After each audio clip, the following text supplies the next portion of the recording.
keep this as an open invitation that you are more than welcome to join us. And if you can and you have a landline, call us on 919-518-9773. Or if you're calling from Timbuktu, you can call us on Skype. And that would be at computers, that's plural, the number 2, K voice. And you also can sign your name right next to the video and nickname. We don't need to know your real name if you don't want to. And just take part in the chat. There's all kinds of stuff going on, and we'll read the questions and we'll get back to you. And just, we're here together. And so whether we can see you or not, we feel you and we want to all be connected.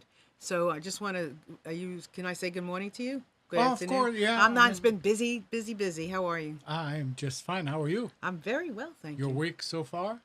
Good. Good. Good, good, good. Busy. I'm always into something. Got these hands into something. And So, the weather is getting and the nicer. weather. Oh my God. Thank the Lord. Finally, yeah. I'm so delighted that we have some sunshine and some warmth and I don't have to walk around freezing. Right? So Right. Amnon is our producer, and then Chris is out in the chat, who is our associate producer or everything else under the sun. So here we go, on with the show. I am so, so excited today to have a very special friend of mine come on to the show. For the last several weeks, I've been doing the show by myself. We used to have a guest all the time, and then I said, there's some things I just want to share and things I just want you to share. And I figured, okay, well, I'll do it by myself. But this time, I have this incredible human being joining me today. And his name is Jamie, and I hope I get this name right because I never can, but McConochie. So let's hope I got it right. And Jamie is a certified professional coach specializing in spiritual life coaching. He gained his degree in psychology at Westminster University in London before traveling around India in search of life's big questions, which I'm going to ask him what those questions are because I know my questions, but I'm not so sure which questions he was looking for. He then became a Hindu monk for 11 years in a multi-faith monastery, learning how to live in communion with the divine. Having studied and put into practice many different spiritual traditions, Jamie combined psychology with his own spiritual experiences to coach others in discovering and enhancing their spiritual life. And with that, and Jamie, I just want to say, is on Skywire with me, which is a show I do on Google Plus, and I am just so blessed to have him as part of our panel. So with that, let me introduce to you Jamie. Hey, Jamie. Hi, Marilyn. Thank you. Thank you for that lovely introduction. It's a And pleasure. hi, Anand and Chris and everyone else who's watching. So, hello, everyone. And yeah, thank you so much for that introduction. Really, really very nice. There's such a lovely energy you project, Marilyn. I always love conversations with you. And I just want to say you're looking absolutely lovely today. Oh, Sort thank of you. is reflecting that energy. It's so beautiful how when somebody has that lovely spiritual sparkle about them, it expresses through their outward appearance and the way that they present themselves to the outside world. So I love that. Thank you very much for welcoming me here My today. pleasure. So, everyone out there, need I say any more about this man? I'm just going to turn the mic over to him because he is, I mean, there's so much I want to know. And he too is just radiates this light. And Jamie has a way of speaking that when you ask him a question or you talk about something, he just has a way of, he has this knowing of how to put into words something that you just, is just so out there and just makes so much sense. So, Jamie, I know one of the biggest topics on my mind that I want to talk about is the fact that you are a former monk. So, how did that come about? Well, gosh, that is actually a long story, but I'll give you the short version to save time. It came about, where to start? I suppose I could start by saying it came about from early childhood. That's when, basically, as soon as I was capable of thinking about external stimuli, from a very young age. I can't remember how old I was. I mean, maybe about 5 or 6 years old or so. Um, I was always looking around and thinking that there's more to the world than what we see and touch. Um, I had a kind of a natural inclination towards sort of spiritual topics. And yeah, I was always searching for something, even as a child. Um, when I was a teenager, I made a series of chance discoveries through some books that I discovered. Quite curious. That's another story in itself, how I came across these books. But I'm sure that's a common experience. I think a lot of people have similar experiences where you kind of supposedly by chance, you just pick up a book and it just triggers something. So that was kind of the start of the process, I suppose, the start of the journey. Yeah, to keep this a bit short without rambling on too much.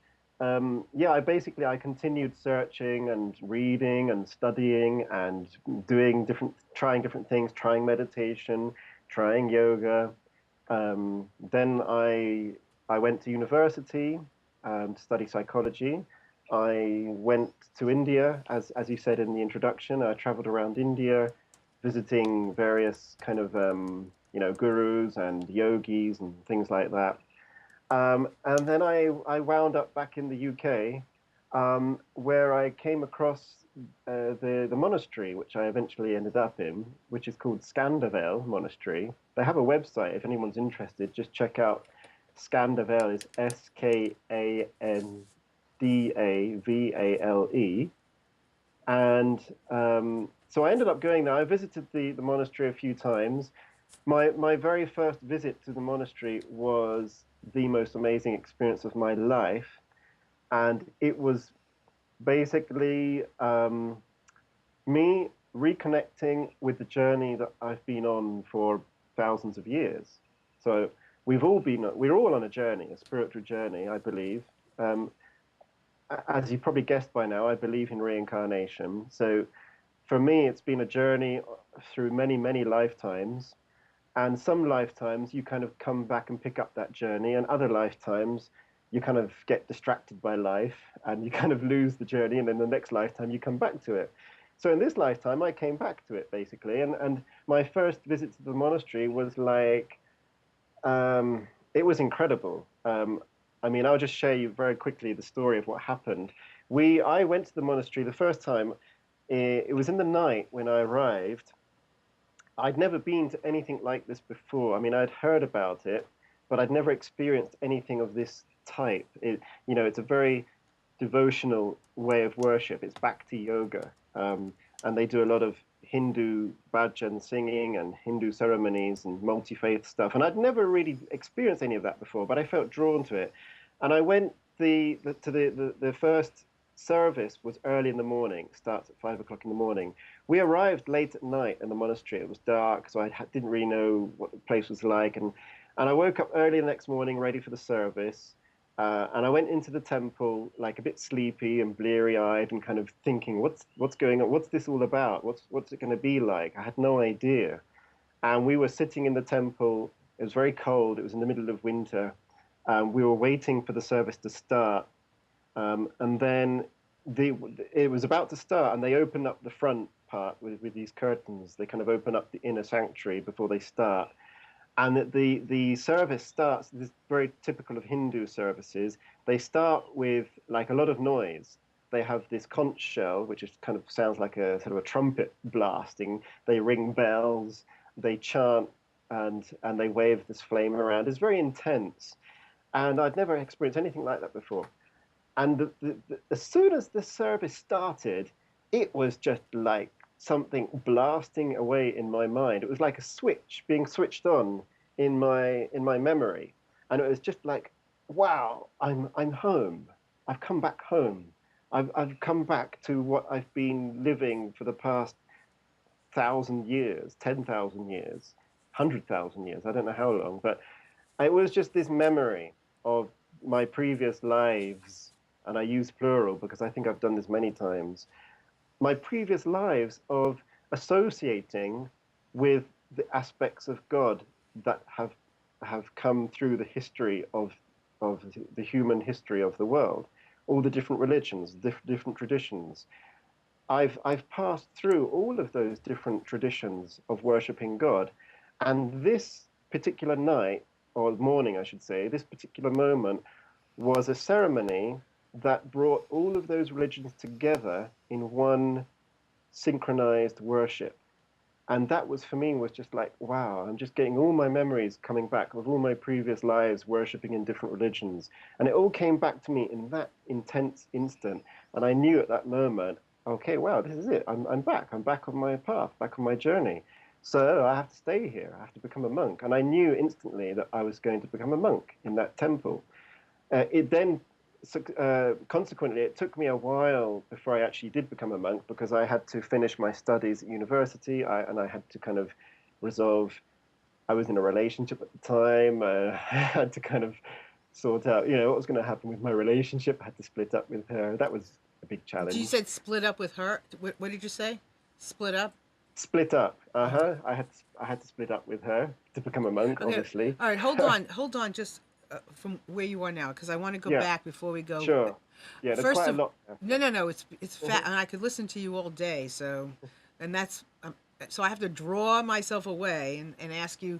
I have to get into my doing, and ask you some specific questions. So, you first of all, you started about your childhood. So, how old were you? Um, well, I was around about, I think, somewhere between the ages of 6 and 8, I think, was when I realized that there was something eternal about the human nature. That's How? when I read. Wow. How does a 6-year-old or an 8-year-old or a 10-year-old or a 12-year-old, how do they do that? How did you do that?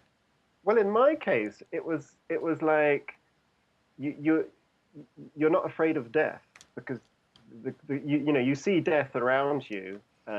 Animals die, your pets die. You hear of friends or friends' relatives who died, and you see in films and TV people dying, and on the news. It's everywhere. Death is all around us. Right. But I just had this kind of, I just knew that death was nothing to be afraid of. It was just a change of state, a change of condition. And I can't explain it. It wasn't like an intellectual understanding. It was just this kind of knowing and this confidence. It's like, for me, it was just normal. And when I saw the adults in my life being so distraught and upset by the death that in their lives, I was like, why are you so upset? It's just the end of this particular journey. It's just the change of this particular condition. There's nothing to be upset about. And that's how that was my perspective as a child. Mm-hmm. So that's how I had this feeling that we are immortal souls. We are eternal spirits. There's no such thing as death, real death. So, did you grow up in any particular faith growing up? No, and Uh, that's the wonderful thing. That's the wonderful credit I give to my mum, because she did a fantastic job of bringing us up, three boys. My parents were divorced when I was very young, and so I really respect and admire my mum for bringing up three boys on her own, doing such a fantastic job with us. She brought us up in a very neutral kind of environment, religiously speaking, I mean. So she didn't try to kind of bring us up in any religious way, um, and neither did she prevent us from exploring religious ideas. Um, I think the first kind of religious ideas I was exposed to was through the school, where they were, as it were, Christian school. So sometimes we would read the Bible and stuff like that. So that was my first exposure to religion. And I immediately found a connection that I had with Jesus. And I just sort of he felt like a friend to me, like an old friend when I first started reading about him. I think I was about 8 or 9 years old at that time. And so my mum brought us up to say, okay, if you're interested in that, that's fine. You can carry on being interested in that.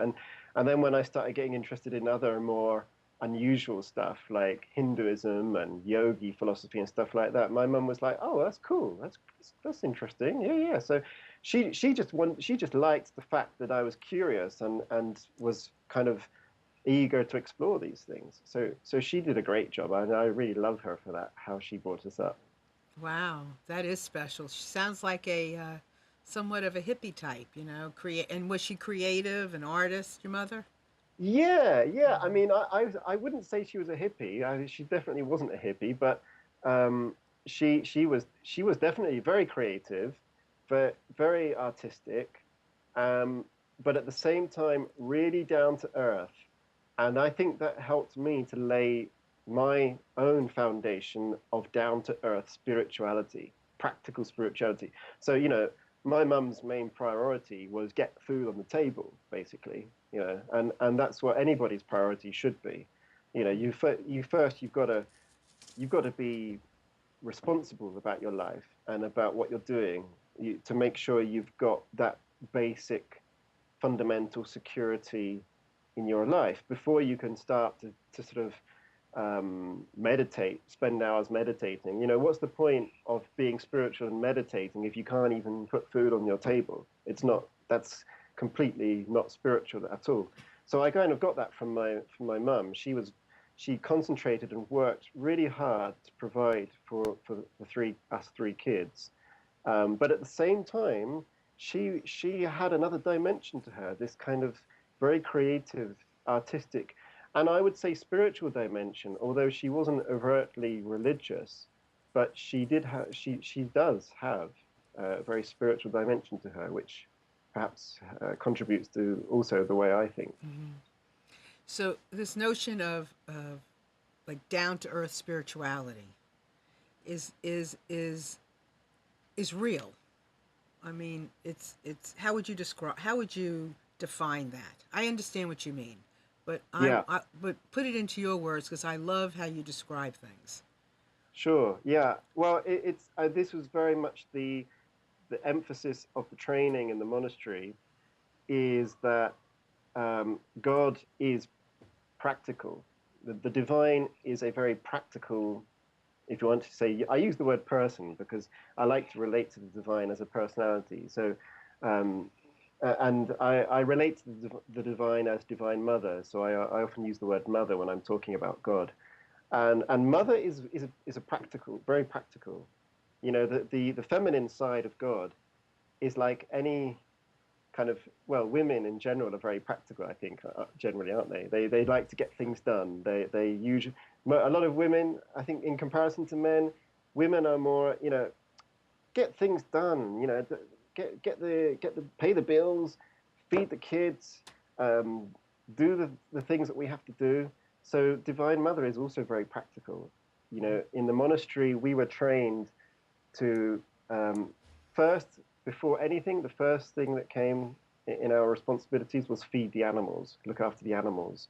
If you didn't feed the animals, if you failed to get up in the morning and give them their food or repair their shelter when it was raining or do any of that hard work, then you were not being spiritual because you were not fulfilling the practical responsibilities of the divine. So that is also really important in spiritual growth because if you don't have your feet on the ground, if you're not rooted in that earthy, practical energy, then once you start accessing the more powerful divine energies, you can become unbalanced. And I've seen that a lot.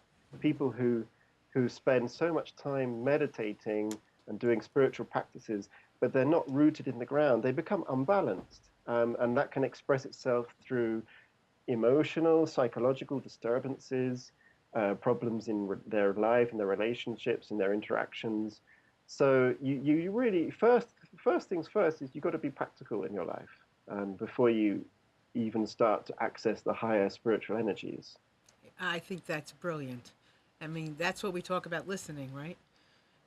You're not listening if you're not being practical and taking care of your family, taking care of your home, taking care of your bills. It's easy to say, "Well, I'm just going to meditate it away." It's not going to Yeah, work, right? So absolutely. that's very cool. So okay, so you end up, and one of the things I also wanted to, which I also want to kind of touch upon is this notion of having many lives. And I do believe in reincarnation as well. So, but I think it's very interesting to talk about how when we live our current life, how touching upon our whatever we can from our previous lives is can be confusing, you know, can be shocking, can be Yeah, extraordinary, can be fun, could be scary, could be all kinds of things, right, Jamie? yeah, Mm. absolutely. Yeah, I totally agree. And it's for me, I think the relevance of your previous lives, the relevance is limited. There's a limited relevance. Your previous lives should only be relevant to you if it is to contribute to your spiritual growth and your psychological well-being. If it doesn't contribute to that, if it's just idle curiosity or uh, yeah, you know, just frivolous interest, then leave it alone because that can distract you from your true purpose, which is to grow spiritually. Um, so I'm often cautious, even a little bit suspicious, when people use past life regression techniques to, you know, as a therapy. That my personal opinion is that can be useful, but only if it has a direct relevance to your spiritual growth and your psychological well-being. Um, if it's distracting you from growing and becoming a healthy human being, then leave it alone. It's not relevant anymore. Now is the time when you should be living. Now is the present moment. Now is where you're learning your lessons. Now is where you're growing and evolving. This is where you should be giving your full attention to this life here and now. Yeah. So if it's not for your highest good, it's not. And whatever information you can glean from previous lives is all here to support our highest goods. Absolutely, yeah. I think sometimes it can be useful to kind of give you a little bit of a boost, a little bit of inspiration, like what happened with me when I first discovered the monastery. I had this tremendous boost of inspiration and energy when I realized that that was my previous life connection. But apart from that, I didn't need to dwell in that past. You know, I continued in the present moment, and but I used that energy as an encouragement. Mm-hmm. So in that sense, it's very beneficial. But you know, otherwise, the divine is here in the present moment. You don't need to spend time in your past lives. So it's not. It's you. As far as you're concerned, there is not an extreme necessity or a necessity to connect with previous lives to help you figure out this one. Absolutely. I mean, probably it depends on different people, on different individuals. I think every individual has a different situation, it's a different case.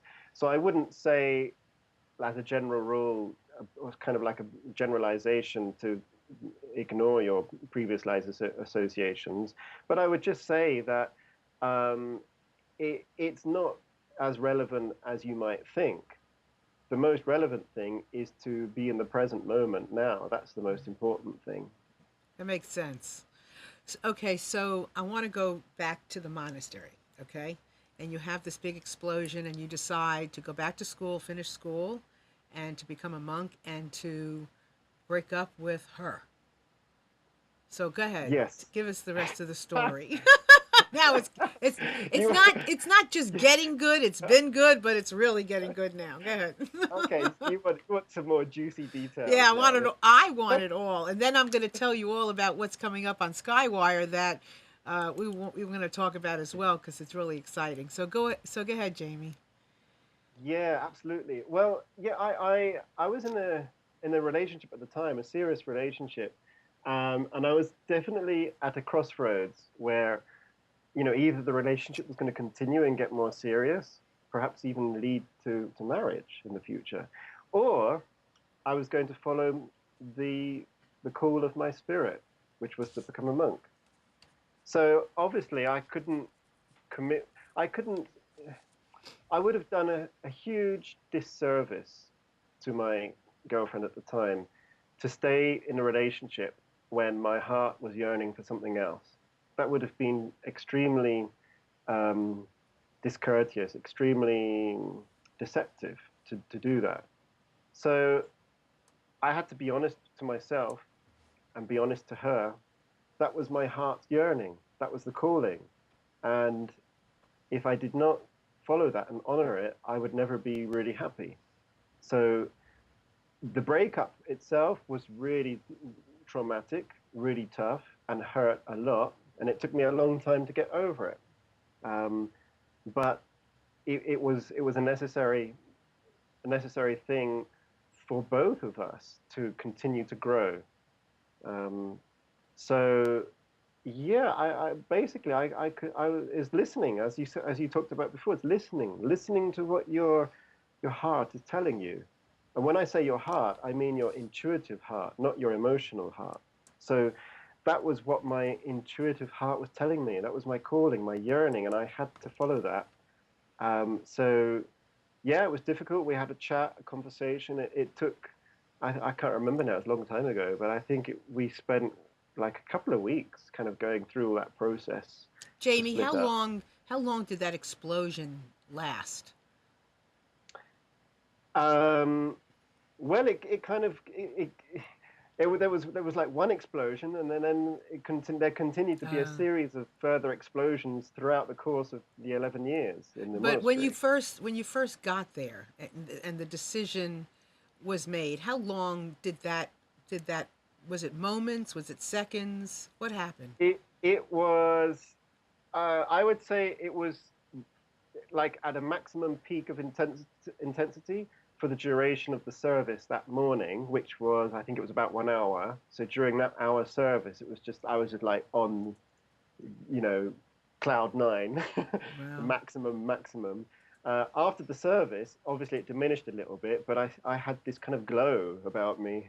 I had this kind of buzz in my body, in my whole of my cells, all of my being was just buzzing from that, which lasted for months. That buzz lasted for months. But then, as I said, I continued to have more and more of these kinds of explosions. I don't know if you could call them explosions, but like bursts of intense spiritual grace and energy.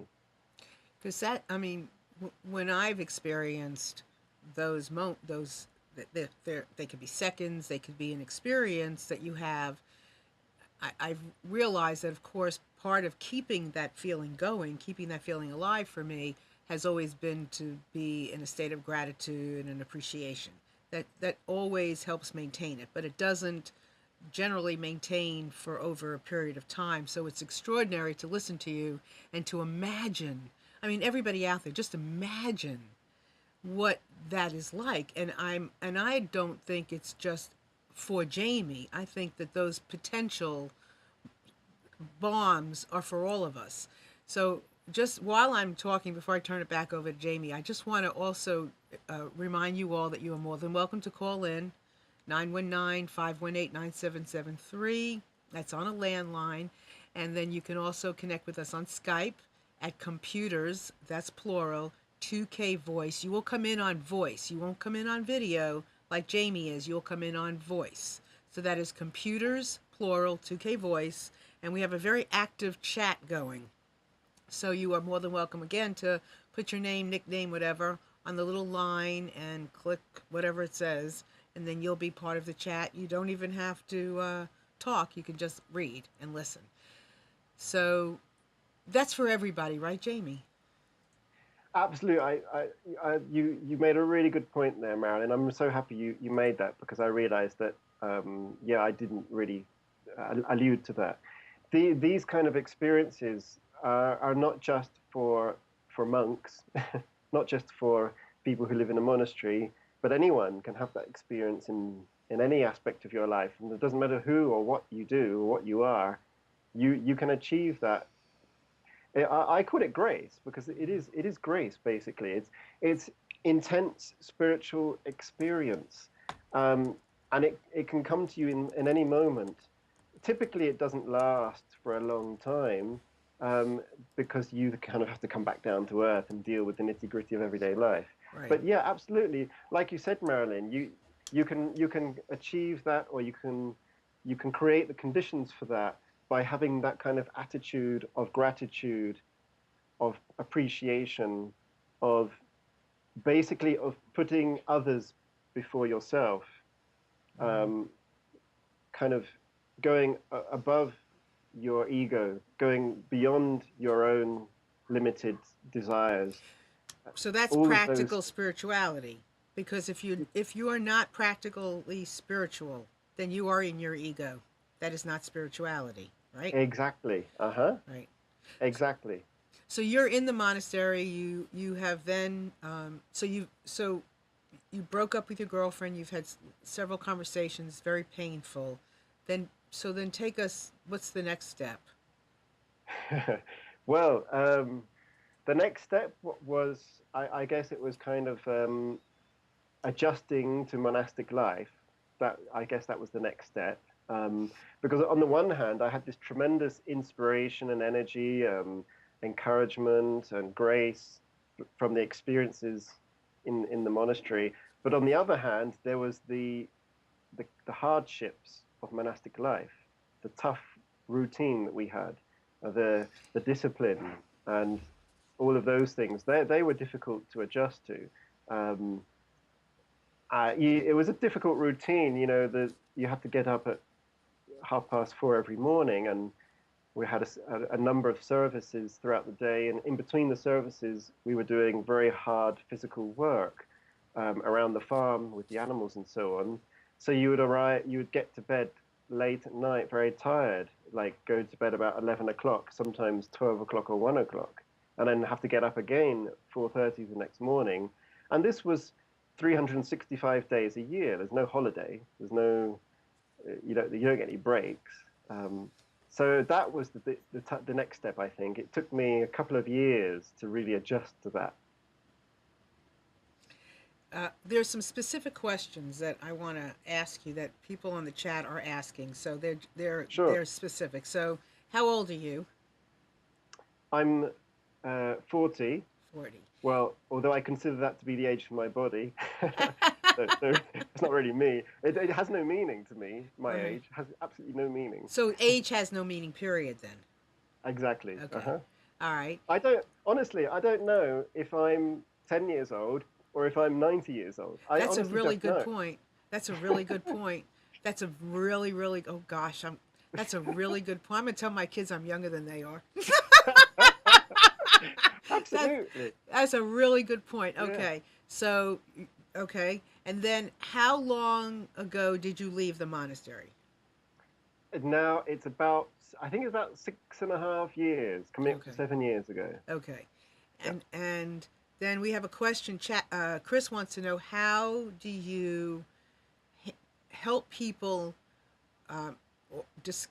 handle anger?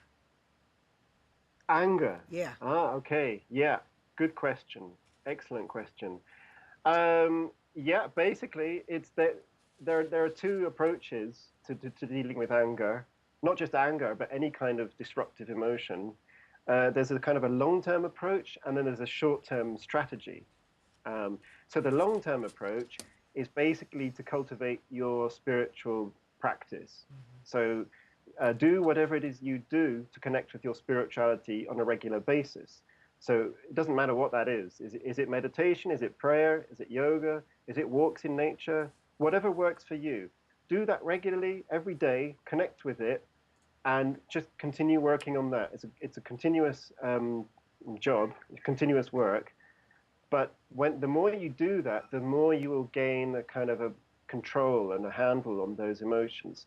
Then the second thing I do is strategies, short-term strategies. And these are psychological principles, things that I picked up from psychology. Simple things, count to 10, hold your breath. If the anger is occurring in a conversation and you can feel that anger rising, stop the conversation and walk away, take a break, and let yourself cool down. And you have to use your body to preempt the onset of anger. So in your body, you can feel adrenaline, heart rate starts to go up, you start to sweat. Remember those signals and pay attention to them, because that means here comes the anger, here comes the emotion, watch out, be prepared, take a deep breath, go out for a walk, distance yourself from the situation. So those are the kind of short-term strategies. So those are the two things which I recommend in harmony, short-term strategies with this kind of long-term approach of connecting with your spirituality. So this is a very uh, practical, fabulous way of explaining everything, short term and long term. Uh-huh. Oh my God, that is just brilliant. Short term and long term. It's not one or the other. You know, I think people tend to pick one or the other. Sometimes the short term, you know, seems to be like just handle the anger now, you know, have a cold, you know, glass of water, you know, apologize, whatever, without the long term, or the long term without thinking that the long term is just going to handle the short term. And that is not the case. You've got to be cognizant of both of those and be working on them simultaneously. And that is easy for our brain and our body and our spirit, our ego to comprehend. Short Yeah, term and right? absolutely. Absolutely. Yeah. And you rephrased it beautifully, Marilyn. You absolutely perfectly rephrased it. I would also add to that that um, don't. It's important not to feel angry at yourself for being angry. It's very important to understand that it's part of being human to have these emotions. So you have to accept that you have those emotions, and don't get more angry about it, and don't feel guilty either for having those feelings. Very important is to understand that that's part of being human. When you integrate all of these things, you become a more complete human being, which makes you a more effective instrument to serve your divine purpose. So, you know, I have a question that I don't think I ever thought about or asked. Because I was thinking, you said guilt, and I'm thinking, well, that can't be I mean, that's maybe part of a spiritual practice is to acknowledge the guilt, you know, uh, be grateful for your guilt, you know, learn whatever you can learn. But if you were going to pick a word that would be a great word that you would use as an everyday word of an action or of something that helps you spiritually, what would that word be? I think if I could just pick one word, I would say presence. Mm-hmm. Presence. Okay. You can interpret that word in any way that relates to you best. Accept that word as it relates to you, presence. You know what word I thought of? Acceptance. And you just said Acceptance. accept that word. And I'm like, So there we go. So you're accepting, you're practicing acceptance in that moment. And I think acceptance and presence, they are two sides of the same coin. Because by being present, you become aware of what's right, going on inside you, and you can't accept anything if you're not aware of it, right? So absolutely. when you're aware of it, you're able Right, to accept it. right. So, and acceptance does require intention and effort. Sometimes you don't want to accept things. So it's acceptance is also a very important thing that you need to cultivate. I agree with you totally. And Suziani, she says love. Chris says my word is grace. Who else? Anybody else on there? Let's see. If any, I mean, I'd love to hear what people's word, what that one word, I mean, that you even want to take away from today. Okay, so there's so much, Jamie. You know you're gonna have to come back, I right? You know that, right? There's so would love much. to. Okay, because there's just Mhm. I don't want to. I just have to accept the fact that I just can't ask you everything I want and everything everybody else wants me to ask you. I just can't do it. There's It's just just not enough time. impossible, huh? Not enough time. It's just I don't know if I'll ever have enough time. But forgive me, world, because I just can't ask you everything that's going on in my mind and my heart and on this chat. So, and everything that I know you, I haven't even conceptualized that you could share. So just know that he's coming back. But let me see, what's on here? Authenticity. Madge says authenticity. Cool. Yeah. So, okay, so somebody wants to know, Madge wants, are you with anybody today? Um, yes and no. Okay, this is the point where I start blushing. Me too. But I promise, I asked him, can we ask you anything? Yeah, And he said yes, so go ahead. You asked you for can it. ask me anything. Yeah, you can ask me anything. Um, I'm dating at the moment. Yeah, I'm dating. So I'm kind of I've since I left the monastery 6.5 years ago, I've had a few relationships, serious relationships. I'm going to say something now which is going to provoke a lot more questions, I'm sure. I've been married and divorced in that time as well. And I am currently kind of enjoying being single again. So I've kind of, since I left the monastery, I had a lot of learning to do about relationships and about women. So it's been kind of like a crash course I guess, in, oh, that's interesting. Oh, that's a whole nother show. Can you yeah. imagine? It's like somebody who's been, I don't, in a coma, who Yeah. actually wakes up after 11 years and finds cell phones. Can you imagine how women Well, have changed in those 11 years? well, that's right. I mean, I've had a crash course in just about every Wow. aspect of life.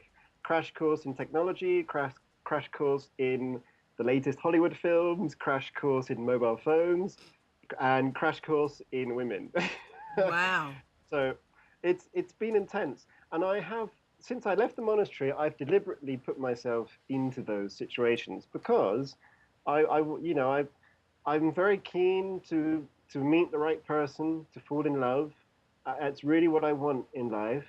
I've been, you know, I've made a lot of mistakes. I think it's the sort of mistakes that everybody makes in relationships, and I'm learning through that process. You know, now after I've had a very intense couple of years with relationships, and a lot of pain involved, a lot of suffering.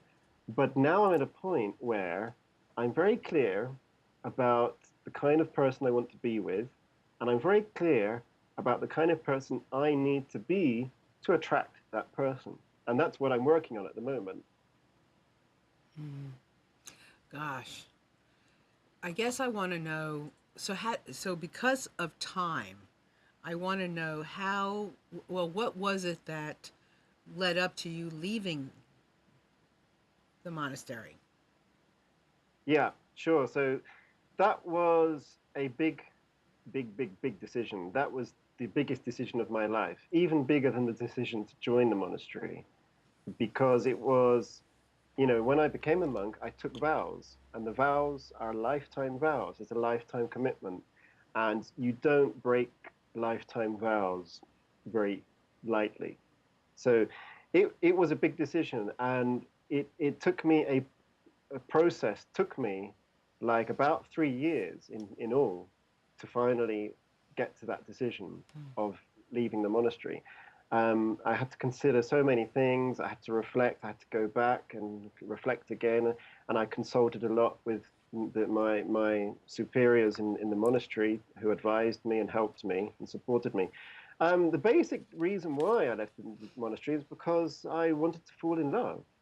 That was the basic reason, and hopefully come have a family. That was the basic reason. Um, there was also the combination of the pressure of being a monk, of living the disciplines of monastic lifestyle is very intense, and that pressure combined with the desire to fall in love, that just made it impossible for me to continue living as a monk. So it was a long process, but eventually, after a lot of consultation with the divine, with myself, with my superiors, um, we kind of got to the point, realized that the best thing is go out into the outside world, fulfill the dreams that you have, fulfill the desires that you have, Because if you don't, those desires will continue to hold you back. And once you fulfill those desires, then who knows, perhaps in the future, I will come even closer to God. So was there an over when you were asking the divine? You know, it's interesting because it took you a couple of years to get comfortable in that lifestyle, and then it took you a couple of years to get out of the lifestyle. So you really only, I mean, so comfortable, Yeah. you know, maybe as much as you were uncomfortable and then uncomfortable, or getting comfortable and then was there an overall message from the divine during that, something that you hold dear and near, something that you remember, something?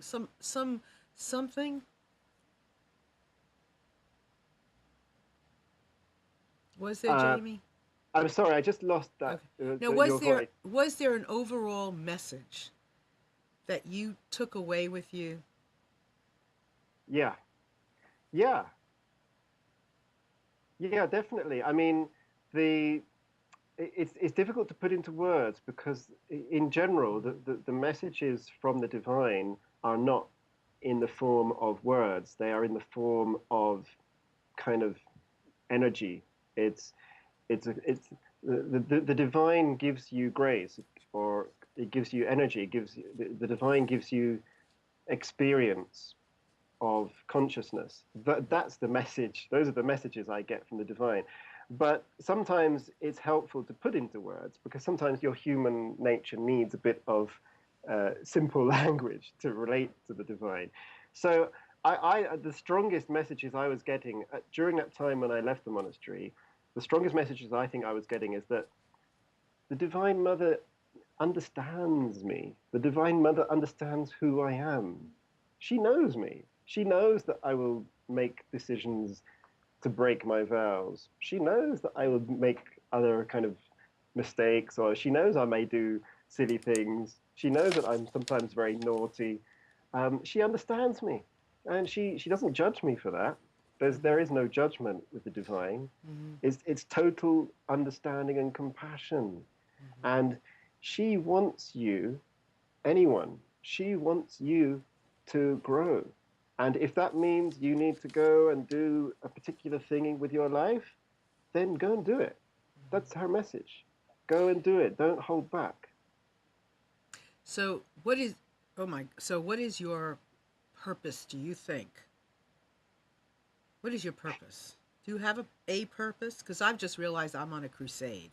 So do you have a purpose? Yes.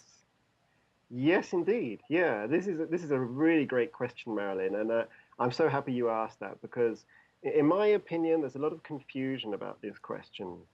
I, my personal opinion is that our there are two ways to look at life purpose. On one hand, you can say your life purpose is to perform a particular function in this life, right?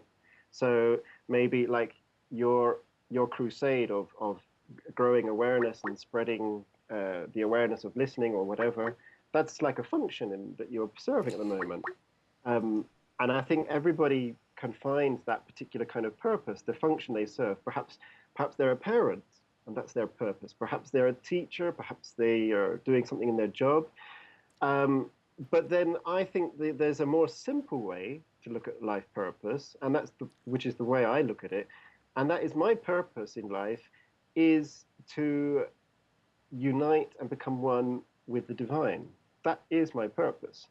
And in doing that, you will achieve every other possible purpose you can imagine. So whether you're a teacher, whether you're a mother, a parent, or whatever, because those things change over time. You know, once your children grow up and leave your home, then your role changes, your function changes. So in that sense, your purpose changes.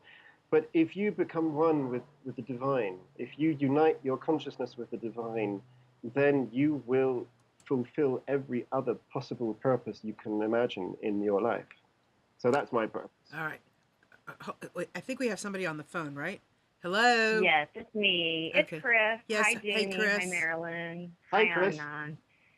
I have a very quick question that comes from Susie Annie on the chat. She has been very patiently waiting with the question. She wants to know a little bit more about the monastery. If it was a monastery where you were not allowed to talk, or if you were allowed to speak, and I understand there's some rules about that. So I wanted to be sure that that question got to Jamie today. So I will get off the phone and leave you all to finish up the show.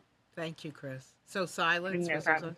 Yeah, Jamie. Great. Shall I go ahead and answer Yeah, that? go ahead. Yeah. Yeah. Thank you, Chris, and thank you for. So I'm sorry I didn't catch the name of the person who asked. Suziani. Suziani. Thank you, Suziani. Yeah. Good question, because I didn't really mention anything like that. I'll just quickly say that the monastery was a partially enclosed monastery. So what that means is that we were not allowed to leave the monastery. We had to stay within the bounds of the monastery. But it was partially closed. So it was open to the public. We had a lot of visitors coming. We were also allowed to have our family come to visit whenever they wanted. So it was not like completely closed, but we were not allowed to go out. We were allowed from time to time to go out with our family for the day.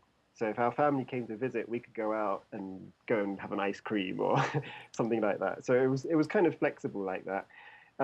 It was not like a vow of silence. So we were able to talk normally and interact with each other in a kind of normal way. So there was no restrictions in that sense. The vows that we took were the Franciscan vows, which is poverty, chastity, obedience. So that means that we were not allowed to possess our own things or money. We were not allowed to have sex with anyone, which in the monastery is quite easy, because you've only got these ugly other monks there. You don't want to have sex with them. No, thank you. And then the other vow was obedience, which basically means you have to follow the rules or the guidelines of the community.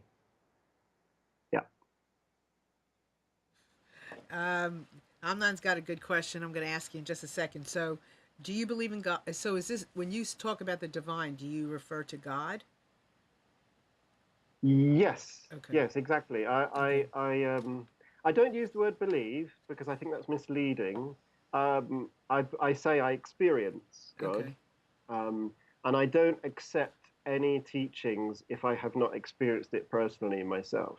I think there is a Yeah. difference between belief and experience. Belief can be something outside of yourself, whereas experience is something that you've actually, you've experienced, right? Yeah, right, absolutely. And now belief, I use the word trust. I prefer to use the word trust, because when it's like, if you have a good friend, a close friend, you trust that person. Mm-hmm. So in the same way, I trust the divine. I trust Divine Mother. I trust that she is always with me, and I can feel her presence. So it's not believing. I experience the Divine Mother in my daily life. So I don't need to say that I believe, but I do trust her. I trust that everything she does, or every situation that she guides me into, is for the benefit of my spiritual growth. Gotcha. Well, we are. I can't believe we're almost out of time. But Jamie's going to be. He'll be back. I promise. He's going to be a regular coming backer. But before we go, I do want Jamie to talk a bit about himself. But I also want to let you know that Jamie is, as I opened up, he's one of our panelists on my show on Thursday called Skywire. And this week, coming up on Skywire, which is Thursdays at 11 a.m. on Google+, 11 a.m. Eastern Time, we're going to be talking about sacred sex and erotica, and how we listen for that, to it, in it, to get into it, listen for the energy, whatever that brings us. And Jamie was saying that that's one of his favorite subjects. And so it's going to be a very interesting show. So you're going to get to hear Jamie and like 8-9 other people chat about sacred sex, sacred intimacy. So please tune in to Google Plus on Thursday. But Jamie, so tell everybody where they find you, what you do, and what they'll find when they find you. Yeah, absolutely. Well, I just quickly would like to say a really big thanks for everybody who's been listening and everyone who's been asking questions. I'm sorry if we didn't have time to get to your questions. I mean, I definitely will come back and answer any more questions. So yeah, thank you so much, everyone, for your contributions. So just quickly, if anyone wants to continue the conversation with me, just go over to my website, which is lifecoachinginterventions.com. Over there, lifecoachinginterventions.com, you can contact me. You can see my blog posts. I write frequently on topics to do with spirituality, to do with relationships, to do with general kind of psychological difficulties and challenges in life. So just go over there. You can get in touch with me. You can ask me anything you like. We can have a dialogue. I also have a fantastic, well, I think it's fantastic, a free video series about practical spirituality. There are 3 videos where I talk about tips and practical advice, how you can use your spirituality in the 3 main areas of your life, which is at home, at work, and in your intimate relationships. It's completely free. I've just put it up to kind of share the value of these things with people. So if you go over to my website, you can pick that up for free. And if you want to carry on chatting with me or asking me any questions, you can send me a message through my website. I'd love to hear from anyone. Thank you so much, Jamie. Now you know why I love him so much and why I want him to come back. So we are just about out of time, but I have decided yesterday or the day before, I was driving in my car and the word crusade came to me. And I realized that, I have a personal mission to re-enchant the planet, that the planet is already enchanted, and my personal mission is to re-enchant it, that there's a layer of yuck. And through all the things that I do and all the people that I associate with, and all of my messages, everything that I do is about re-enchanting the planet. But I'm on a personal crusade to share listening and how listening affects us all and what we can do with listening. And so I have what I call a manifesto. Here we go. Where is it? There we go. It is a up, down. What do I do with this? Oh, there we go. Up. No, There we go. slow. Up. Down, Okay. down. Down. Well, anyway, it's a personal there. Okay. It's a personal declaration of independence. And it has all kinds of messages in here about listening. So if you are interested in having it, please send me an email to Marilyn at reenchantplanetearth.com. You'll see it above my head, or Marilyn at marilynshannon.com, and I'll send you a copy. But it's like a Declaration of Independence. It's a proclamation. So please join me in spreading the power of listening as deep as we can take it, because I have no idea where it takes us, but I know it takes us somewhere.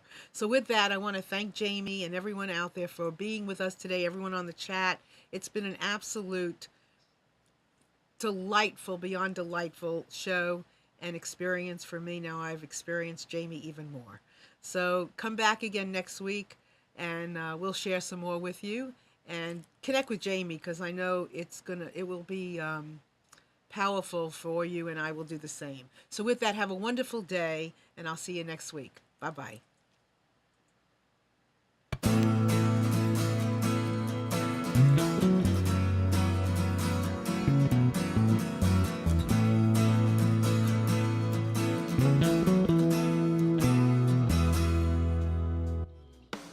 You are tuned to the Nissan Communications Network.